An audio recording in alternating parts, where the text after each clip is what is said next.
En esta ocasión analizaremos los diversos modelos de la comunicación. Vamos a comenzar a hablar sobre uno muy importante, que es la teoría de la acción comunicativa por Jürgen Habermas, quien fue un filósofo y sociólogo alemán que tuvo un gran impacto en las ciencias de la comunicación. Él se inspiró en filósofos de su época y teóricos muy importantes, como lo fue Karl Marx y Max Weber. Comencemos a hablar de lo que él llamaba la acción regulada. Esta es la que se refiere a que los integrantes de un grupo social interactúan en función de sus valores en común. Por esto es que se entienden mutuamente o no. Para poder entenderlo mejor, hablemos sobre un grupo social que todos los días tiene una noticia en un medio de comunicación hoy en día, que son este grupo de feministas pro aborto. Ellas lo que buscan es que los derechos sexuales y reproductivos de la mujer sean respetados con la libertad de decisión de poder o no interrumpir un embarazo. Tienen cierta ideología, ciertos valores y características e ideales que comparten como un grupo, como una etnia social, y concuerdan en la mayoría de sus propuestas, de sus tomas, por ejemplo, o de eventos sociales. Están unidas, se entienden y tienen una comunicación que podríamos explicar, contrario al caso, su contraparte en el entorno social, como estas chicas pro vida o las instituciones que son pro vida, que van en contra totalmente de sus valores, porque ellas proponen que la vida del bebé que está creciendo dentro de la mujer es más importante que la libertad de decisión. Y entonces juegan esta balanza en los derechos humanos de qué derecho va primero, si el de la vida o el de la libertad. Por lo tanto, como estos grupos sociales tienen ideales tan diferentes, tienen valores tan marcados que se contraponen, están en constante lucha social o revuelta, por así decirlo. Hablemos de lo que él denomina la acción teológica, la cual se refiere a que todas las personas actuamos con un objetivo. Como en muchas ideologías o materias pudiéramos entender como misión de vida o propósito o objetivos de realización, van adquiriendo diferentes nombres dependiendo de la corriente que nosotros estudiemos. Esta acción teológica es básicamente la constante necesidad que el hombre tiene de una realización, ya sea profesional, en el ámbito familiar, social, de reconocimiento, búsqueda de fama, poder, por ejemplo. Siempre tenemos un propósito que puede cambiar dependiendo de la situación en la que nos encontremos, pero el ser humano tiene esta necesidad de llegar a esa felicidad absoluta, por ejemplo, o lograr ese objetivo o misión de vida. No estamos en este planeta porque sí, ¿verdad? Para concluir este concepto, vamos a hablar de la parte de la competencia. Dentro de la sociedad hay muchos otros individuos que, como nosotros, están en búsqueda de esa misión, de ese objetivo, de ese propósito que tenemos en la vida o en mente en ese momento.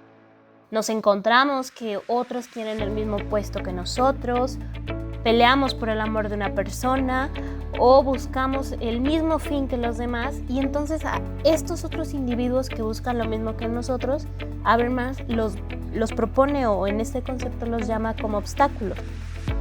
Nosotros los vemos como ese bachecito en el camino para poder lograr mi felicidad plena, por así decirlo.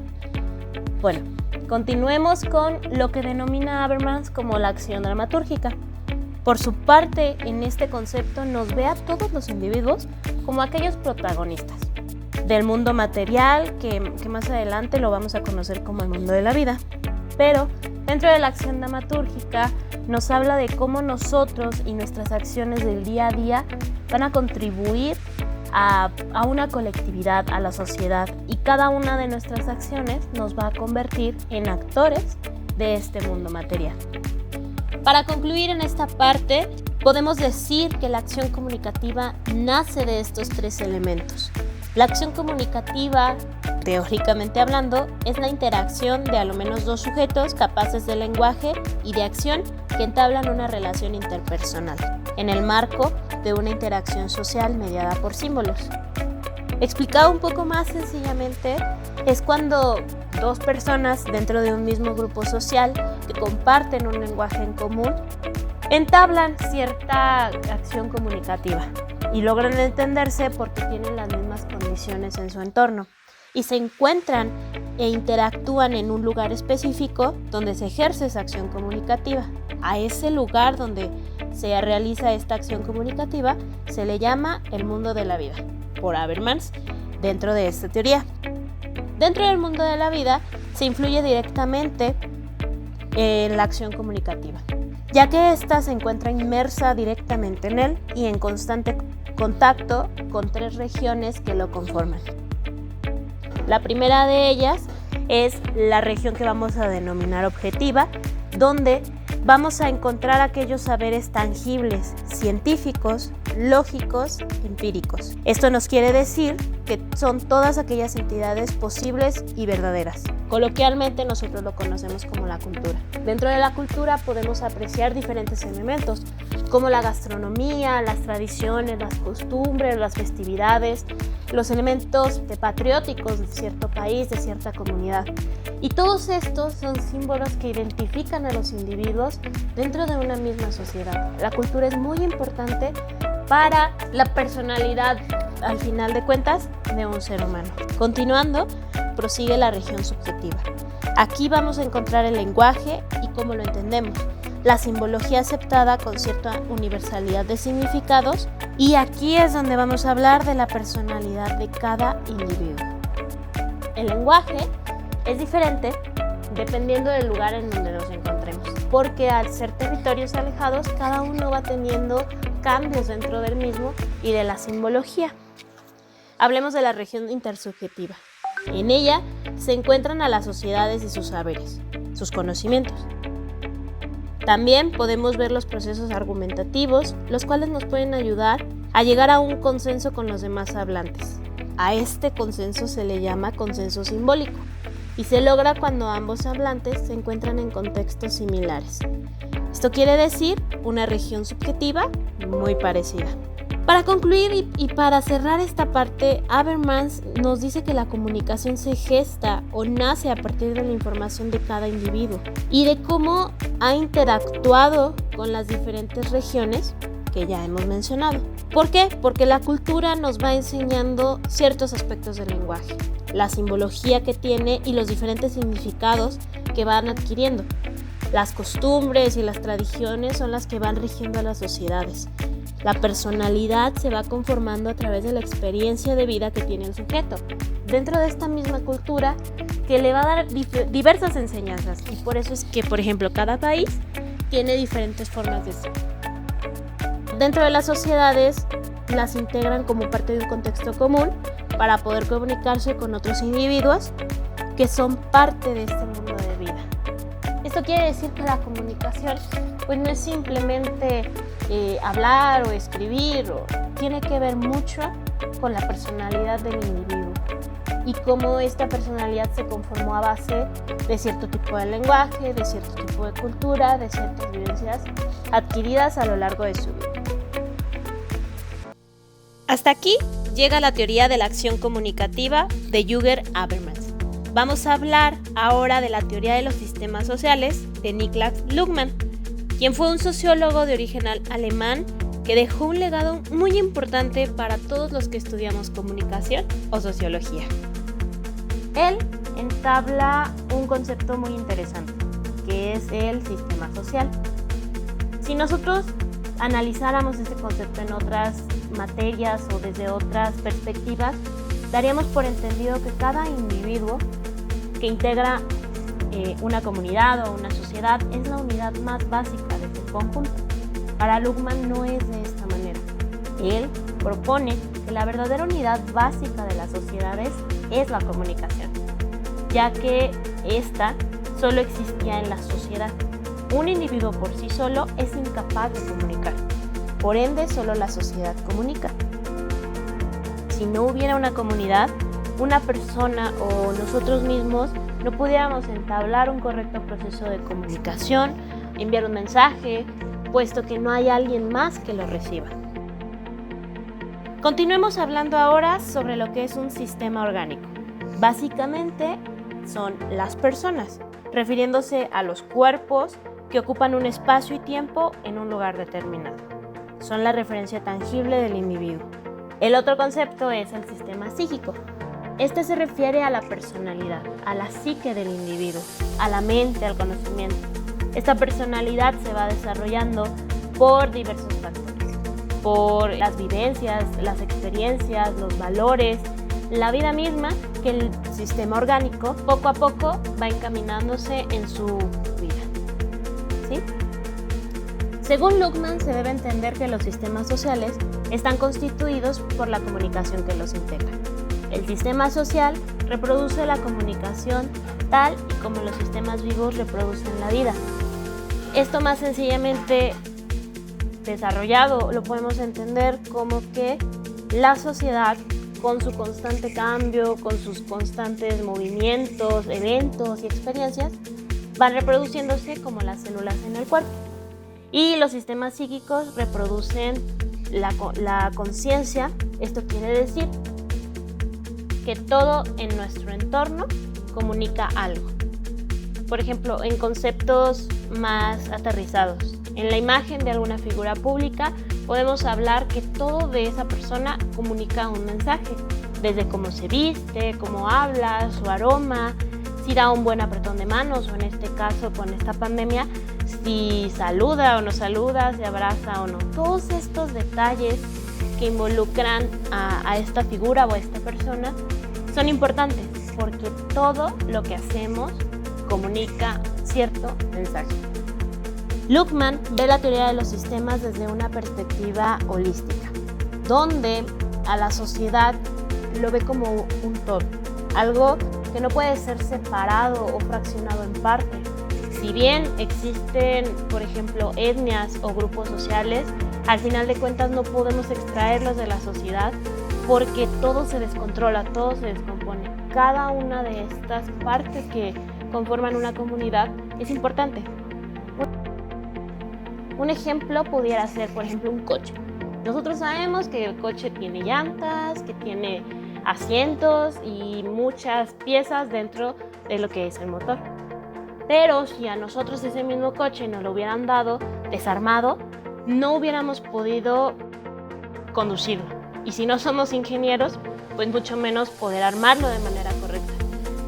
Luhmann lo ve desde esta perspectiva y en ella fundamenta su teoría. Es por ello que asevera que solo las acciones comunican, puesto que asume que el individuo por sí solo no lo puede hacer, que es lo que ya habíamos comentado anteriormente.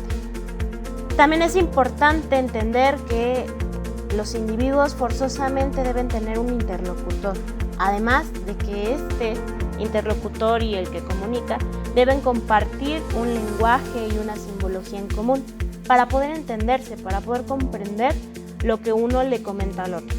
Este aprendizaje es previamente brindado por las generaciones pasadas.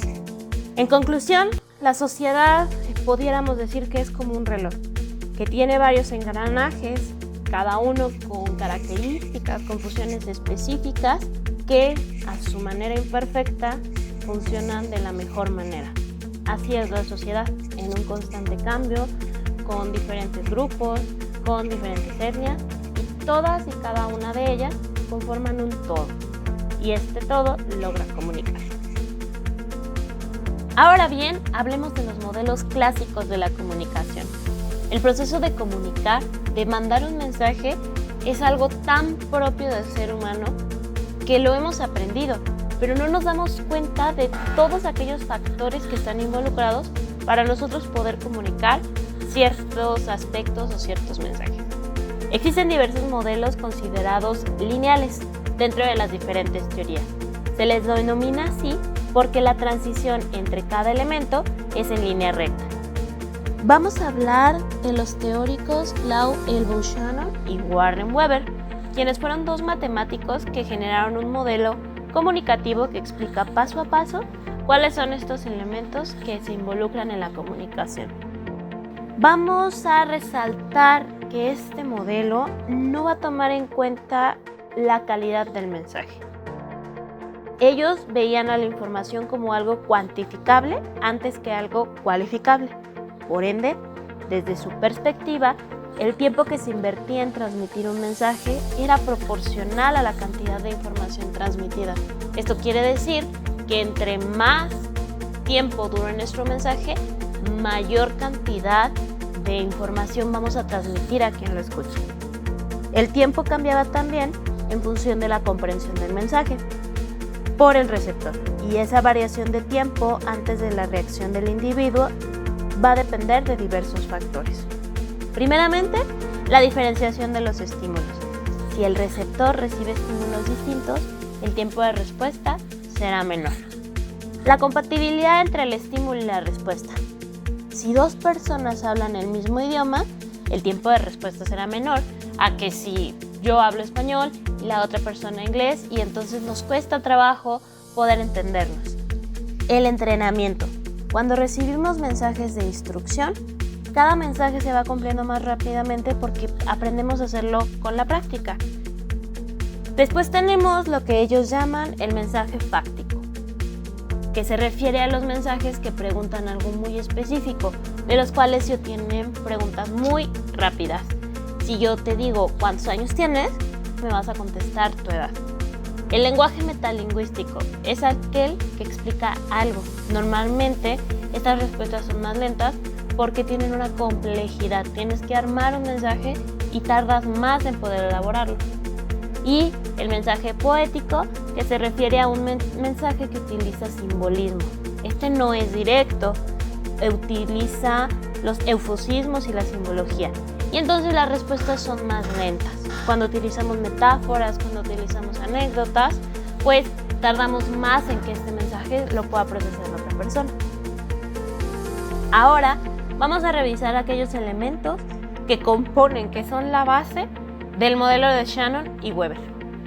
Primero tenemos lo que ellos denominan la fuente.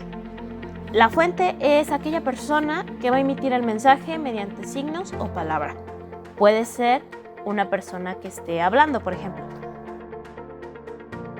El transmisor es lo que transforma el mensaje en señales eléctricas, como lo puede ser un teléfono, lo puede ser el celular, el internet. El canal. El canal es el medio que hace que el mensaje se transforme, por ejemplo, el cable del teléfono o de la red satelital. El receptor es similar al transmisor, solamente que este se va a encargar de recibir aquellas señales que nos está mandando la fuente. El destinatario es la persona o las personas a quienes va dirigido el mensaje. Y el ruido es un factor que distorsiona en menor medida el mensaje. Generalmente es causado por el ambiente. A veces puede ser causado por el emisor o por el receptor. Si hay ruidos en el lugar en donde estamos, si la persona se está moviendo mucho o si está hablando con varios a la vez, todo esto es algo que va a hacer que el mensaje llegue de forma más lenta hacia nuestro destinatario. Este es un modelo muy sencillo, es un modelo donde al ser creado por dos matemáticos entendemos perfectamente como una fórmula, como una factorización en donde va cada cosa. Y de esta manera, cumpliendo con estos elementos, ellos planteaban que el mensaje le iba a llegar al destinatario. En otros modelos veremos ciertas contradicciones. Continuemos con el modelo de Lasswell. Harold Lasswell fue un sociólogo y politólogo norteamericano, quien genera este modelo que tiene la característica de también ser lineal, pero a diferencia de Shannon y Weber, es más cualitativo que cuantitativo. A él se le conoce por ser un pionero en analizar el efecto de la propaganda, de la publicidad en las personas, es decir, lo que cada mensaje representaba a nivel personal para los receptores. El deseo por analizar el efecto de la publicidad surge a través de la propaganda que se utilizó durante la Segunda Guerra Mundial. Todas las esvásticas, todos los discursos, la imagen que Hitler plasmaba en Alemania y de la supremacía, ya que parecía tener un gran impacto en todas aquellas personas que las recibían. Es muy destacable este modelo porque además se le conoce como el que se dedica a las masas. Es aceptado por la comunidad periodística y si tú quieres generar un buen mensaje que se vea en todos los medios masivos, es un buen modelo para tomar en cuenta y poder partir de las siguientes 5 preguntas en las cuales está basada. ¿Quién? Se refiere al emisor del mensaje, pero no solamente a la persona que habla, sino a cualquier fuente de información que va a estar emitiendo ese mensaje. Como ya lo dijimos, una persona, una radio, una televisión, un periódico. La siguiente pregunta es, ¿dice qué? Esta se refiere al mensaje, pero Lasswell sí estaba interesado en analizar cualitativamente el contenido de este mensaje. ¿Qué es lo que yo estoy diciendo dentro de este mensaje? ¿Por cuál canal? Es el medio por el cual se va a transmitir el mensaje. Pero cuando hablamos de hacer un análisis de medios, nos referimos al estudio científico, ya sea de la radio, la televisión, la prensa, para poder identificar qué medio es el más eficiente. Y si tú conoces bien a tu público, ¿cuál es el que yo debo de utilizar para que ellos me escuchen, me vean o me lean? ¿A quién? Es la siguiente pregunta. Continuando con el análisis que realizaba Lasswell, donde la audiencia iba más allá de solo identificar el receptor. Él se refería a formar grupos de control con características específicas para dirigir a ellos los mensajes adecuados para que ingresen en su mente. Esto es lo que hoy en día en las redes sociales, para poder pautar un anuncio, conocemos como segmentación, como el target de mi marca. ¿Con qué efecto? Esta es la pregunta que trata del impacto que el mensaje tiene en los receptores, en las personas que lo van a ver, pero de una manera muy global. Es decir, no solamente el individuo, sino es un análisis que va a buscar identificar el efecto y las consecuencias en el grupo de las masas, en esta sociedad, y cómo van a poder aceptarlo o no, o qué consecuencias va a tener. Este último elemento es el análisis del efecto. Tiene una implicación directa con la forma en que los medios de comunicación implantan esos mensajes en la sociedad. Y a esto también lo denomina como la teoría hipodérmica. Se llama así porque la información entra directamente en nuestros cerebros como si lo inyectara una jeringa. Esta parte es muy interesante porque aquí es donde los grupos de poder van a transmitir los mensajes para que a la población, la comunidad, les llegue de cierta manera, empaten con ellos o no, o creen ciertas revueltas sociales.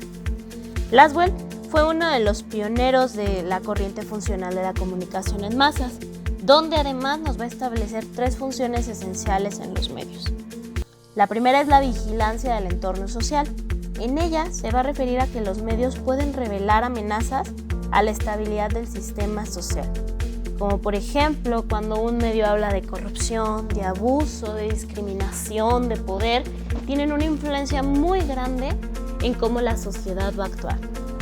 Después tenemos la correlación entre los componentes de la sociedad.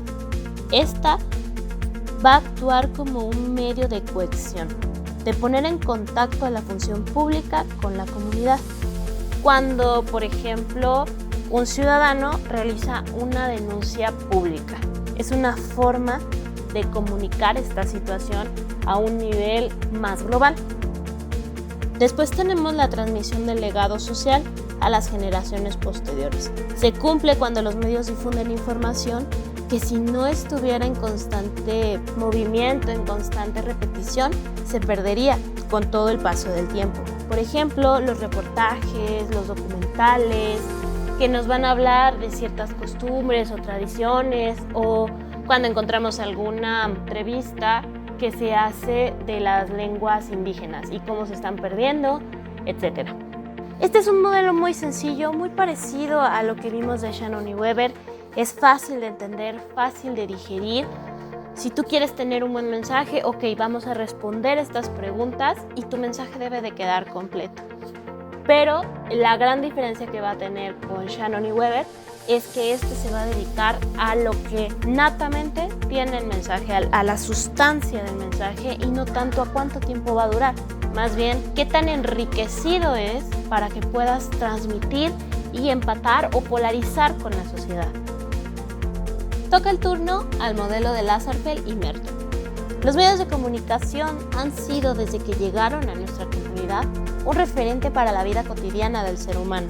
Como lo analizamos en la teoría hipodérmica de Lasswell, influyen de manera muy trascendental en el pensamiento global de una población. Para Lazarsfeld y Merton, quienes eran sociólogos que estudiaron a Lasswell, dieron pie a una teoría que enmarca las funciones y disfunciones de los medios masivos de comunicación, que también es conocida como la Escuela de Columbia. Para Lazarsfeld, él nos propone que la influencia de los medios de comunicación en las masas se encuentra mediada por un nivel intermedio. Es decir, la información de los medios nos llega de manera indirecta o se soporta por personas que conocemos como líderes de opinión, que hoy en día también pudiéramos denominar influencers. Estos influencers o líderes de opinión tienen un gran impacto en la sociedad. Al tener un fanatismo o un seguimiento de gran cantidad de la población, ellos generan empatía, por lo tanto, si realizan esta función de intermediarios entre el mensaje que quiere dar el medio de comunicación y la sociedad, funciona de mejor manera, porque la sociedad, sus fans, sus seguidores, tienen una confianza en este personaje. Otro ejemplo de la conceptualización de la teoría del doble flujo es que cuando un hombre, un político, un líder religioso, un influencer, descalifica cierto medio de comunicación masivo como la televisión, la radio, como algún periódico en específico, sus seguidores, que son fieles a sus ideales, van a creer y estos miembros van a descartar, por ende, estos medios de comunicación masivos. Por su parte, Merton aporta a la Escuela de Columbia dos conceptos muy importantes: la función manifiesta y la función latente. La función manifiesta se refiere a difundir una noticia. Básicamente, ese es su mensaje. En esta función vamos a analizar desde el principio cómo la tarea inicial de los medios de comunicación era expresar un mensaje y siempre mantenerlo de forma positiva y benéfico para la sociedad. El que nuestra población estuviera enterada de los hechos que en la actualidad se estaban suscitando. En cambio, la función latente es la consecuencia del estar transmitiendo esta noticia o esta información, que debería de ser siempre positiva, puesto que sugiere un objetivo extra a la función que desde un inicio se planteó para los medios de comunicación masiva. Un ejemplo muy claro sería cuando si hay algún desastre natural y en ese momento se comparte la noticia, esa es la función manifiesta del medio de comunicación masivo. En cambio, si dándole seguimiento a la noticia, realizando entrevistas, comunicando las necesidades que en ese momento se tienen, donde se suscitó este desastre natural, la sociedad comienza a llevar víveres, a hacer brigadas, a apoyar a los socorristas. Esta es la función latente de los medios de comunicación, el poder no solamente transmitir los hechos de la actualidad, sino que también se pueda actuar y que la sociedad empate con esta situación y puedan apoyar en lo que se necesite. Pero Merton también nos comenta cómo esta función puede convertirse en disfunción. Esta parte de que ya no sea beneficioso para la sociedad son manifiestas y latentes de igual manera. Una disfunción manifiesta sería, por ejemplo, cuando los medios de comunicación masivos desean convencer a la sociedad, a ciertos grupos, de que el gobierno o cierto político en turno es corrupto o que los beneficios solamente son para su gabinete. El constantemente estar atacando y estar informando a la sociedad de que cierto personaje tiene estas características impacta negativamente en la sociedad, porque cuando solamente es una función manifiesta, cuando solamente estás informando, ok, pero cuando pasa a ser una función latente y la sociedad toma acciones en contra de esta persona o de este gobierno en turno, es cuando se crea una revuelta social y cuando comienza a haber problemas dentro de la sociedad. Ambos autores, conforme fueron realizando sus estudios y fueron actualizando ciertos conceptos, designaron otras funciones sociales a la comunicación, además de las 3 que se consideraban básicas. Hablemos primeramente de la que se denominó función otorgadora de estatus o prestigio, donde los medios otorgan notoriedad a los personajes que van a aparecer en ellos, por lo que estos se van a volver individuos importantes para la sociedad que los ve. Cuando un cantante, cuando un político, cuando un profesor o un experto en cierta materia aparece en entrevista, ya sea en la radio, en la televisión o tiene un espacio en una página del periódico, va a resaltar, le va a dar una notoriedad diferente a los que están en su mismo ámbito. ¿Por qué?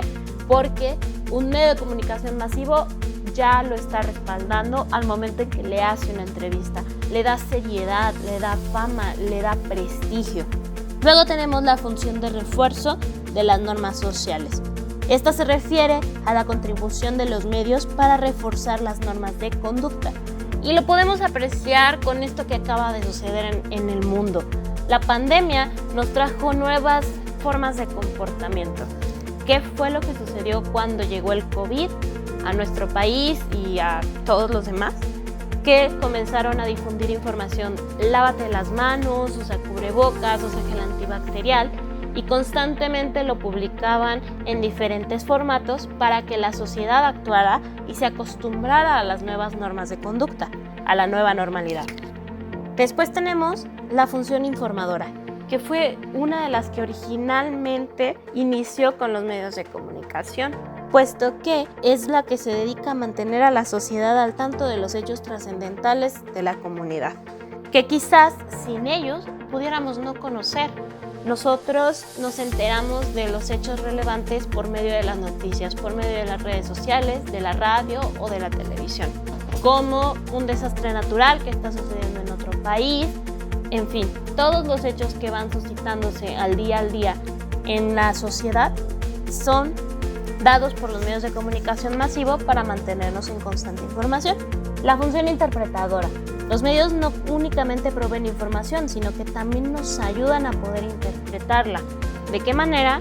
Como lo habíamos comentado antes, cuando en una entrevista, ya sea en la radio, en la televisión, en un medio de comunicación en vivo, invitan a un economista que es experto en finanzas y que es muy reconocido, y que muchos economistas que tienen menor tiempo en el mercado lo siguen y confían en lo que él dice porque sus estadísticas son buenas, porque se mantiene informado, y entonces él está en entrevista y le explica a la población por qué el Producto Interno Bruto del país está decayendo o va en aumento, o si se quedó estancado.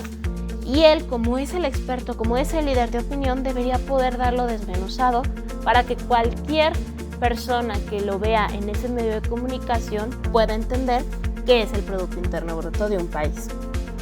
Luego tenemos función de transmisión cultural, donde una de las principales funciones que tiene un medio de comunicación masivo es promover los aspectos culturales.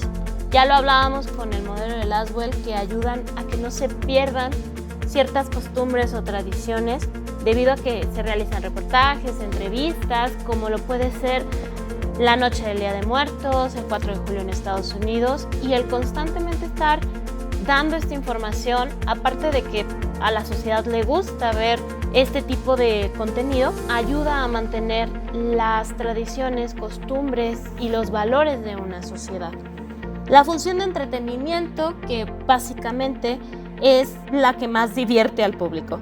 ¿Por qué? En la actualidad muchas personas, el objetivo primordial que debe de tener un medio de comunicación es que tú puedas disfrutar media hora de cierto programa, de un streaming, de un en vivo. Antes eran programas de chismes o telenovelas de ciertas cadenas televisivas, y hoy en día van transformándose en diferentes formatos. Luego, la función de refuerzo de las actitudes personales. En vista de que cada vez los medios de comunicación se van especializando más en cierto tema, en cierto rubro, nos van a ayudar a que si nosotros lo podemos observar, reforcemos nuestros gustos y por lo tanto nuestra personalidad. Una persona que disfruta del fútbol americano, pues sigue a su equipo por medio de los partidos, de las entrevistas, de las notas que suben en las redes sociales, y eso ayuda a que el individuo pueda tener un constante reforzamiento de sus gustos personales. Y por último, hablemos de un concepto muy interesante, que es la disfunción narcotizante. Lazarsfeld y Merton advierten que la utilización indiscriminada de los medios de comunicación masivos se realiza o se va a poder apreciar en un ciudadano muy pasivo y que es alarmante, puesto que este individuo está más interesado en escuchar, en decir, en comentar, en criticar, en quejarse constantemente de todos los temas en general, y esto va a ocasionar problemas porque solamente queda ahí, no trasciende, no va más allá, no provoca que este individuo o este ciudadano se convierta en actor y ayude a resolver ese problema. Es muy fácil que por medio de una red social, por ejemplo, en cualquier grupo que nosotros estemos, apreciemos que hay personas que se la pasan criticando y cualquier noticia, cualquier propaganda, cualquier tema que se discuta es polémica, es polarizado, pero tú te enfrentas a estas mismas personas en la vida real y no hacen algo para poder cambiarlo. Esta es una teoría muy interesante, puesto que complementa muy bien el modelo que acabamos de observar de Lazarsfeld. Como conclusión, en esta pequeña parte, este modelo nos va a explicar cómo los medios de comunicación masivos, como la radio, la televisión, las redes sociales o el periódico, tienen un gran impacto y relevancia en la opinión de la sociedad, donde su tarea no solo involucra informar los hechos de relevancia, sino que tiene una trascendencia más allá. Los líderes de opinión, hoy en día influencers, manipulan consciente o inconscientemente al espectador, al fanático, al seguidor que le es fiel, puesto que ellos arraigan los ideales que esta figura pública va manifestando y provoca que éste tenga control sobre estos seguidores. Es importante que este aprendizaje nos sea útil en la vida diaria para lograr ver aquellos mensajes que nuestros influencers difunden en los diversos medios. Por último, tenemos el modelo de Palo Alto. En tiempos donde las teorías lineales de la comunicación eran muy prolíferas, nace la Escuela del Palo Alto, conformado por un grupo de teóricos que, a pesar de no estar avalados por una universidad de renombre, decidieron crear lo que se conocía como el Colegio Invisible. Hoy en día, la Escuela de Palo Alto, debido a la ciudad en donde se ubicaban. Sus principales exponentes son el biólogo y antropólogo Gregory Bateson, también el antropólogo Edward T. Hall, el químico y sociólogo Erwin Goffman y el sociólogo Paul Walsh-Stansby. Ellos tenían el objetivo de romper el paradigma lineal que había manifestado las comunicaciones hasta el momento, trabajando en este modelo que es circular y retroactivo. Para los teóricos de esta corriente, la comunicación no solamente significaba transmitir e interpretar información. Ellos tenían la idea de que la comunicación ayudaba a construir un sentido en la interacción humana, donde van a proponer lo que llamaron axiomas de la comunicación. El primero dice que todo comportamiento es una forma de comunicación. Es imposible que nosotros lleguemos a un lugar y no comuniquemos. Todo lo que vestimos, lo que decimos, lo que transmitimos por medio del tacto, comunica. Nuestro lenguaje corporal comunica. Nuestro aroma comunica. Y que es el ejemplo que veíamos anteriormente del político. Es importante que si tú quieres tener cierto mensaje, si quieres que tu figura se vea de cierta manera en la sociedad y generes un impacto en la otra persona, cuides todos aquellos detalles, cómo te ves, cómo te vistes, cómo interactúas físicamente, cuál es tu aroma y cómo tratas a las personas. Toda comunicación tiene un nivel de contenido y un nivel de relación. No es lo mismo que una persona se despida de nosotros y nos desee que nuestro día vaya excelente y que lo haga con una sonrisa y un tono alegre, a que si lo hace de brazos cruzados y con una cara de desdén. Todo tiene que ver desde el tono, la postura, los gestos que realiza el que emite el mensaje, va a tener cierto impacto en quien lo va a recibir. La naturaleza de una relación depende de la forma de pautar las consecuencias de comunicación que cada participante establece. Este punto se refiere a que dentro de una interacción de comunicación, cada interlocutor va a jugar un papel específico dependiendo de la figura o de la postura que este individuo tenga. Por ejemplo, si eres alumno, si eres un amigo que va a invitar a otro amigo o al profesor, por ejemplo, esta pauta va a depender del proceso individualmente. En toda comunicación existe un nivel digital, que es lo que nosotros decimos, lo que nosotros escribimos, o un nivel análogo, cómo lo vamos a decir, cómo lo vamos a transmitir. Y por último, todos los intercambios comunicacionales son simétricos o complementarios, según estén basados en la igualdad de condiciones o diferencia. Esto se refiere a que la relación que tengan los interactuantes puede ser simétrica cuando estamos hablando de igual a igual, cuando tú platicas con un amigo y esta jerarquía es igual, o complementaria cuando hay ciertos niveles. Por ejemplo, si estás entablando una relación con tu mamá. Básicamente, esta teoría es lo que nos plantea. Ahora bien, después de haber analizado todos estos modelos, estas teorías y todos los aspectos y factores que cada una de ellas nos plantea, es importante que generemos una conclusión, que nos deje mensaje. Para nosotros que estamos estudiando comunicación es muy importante poder comprender todos estos elementos, desde cuánto debe de durar, cómo lo debemos de transmitir, cómo debemos de imitar a nuestro público para poder elaborar un buen mensaje y llegar al público que nosotros estamos deseando. El poder entender lo que cada uno de estos filósofos en su momento estudió y planteó como importante, nos va a ayudar a poder generar mensajes bien estructurados que verdaderamente transmitan o que llamen a la acción a quien lo va a estar escuchando, a quien lo va a estar leyendo, y que no utilicemos todos los medios de comunicación, que muchas veces pudiéramos hacer planes que generen buenos resultados. Todas estas teorías, todos estos modelos nos ayudan a poder enriquecernos para el momento de nosotros querer transmitir cierta información, cierto mensaje, vender algo, tener una figura pública como cliente, podamos hacerlo de la mejor manera y que la estructura que nos van a dar cada uno de estos conceptos nos sea beneficiosa para poder transmitir lo que verdaderamente nosotros queremos.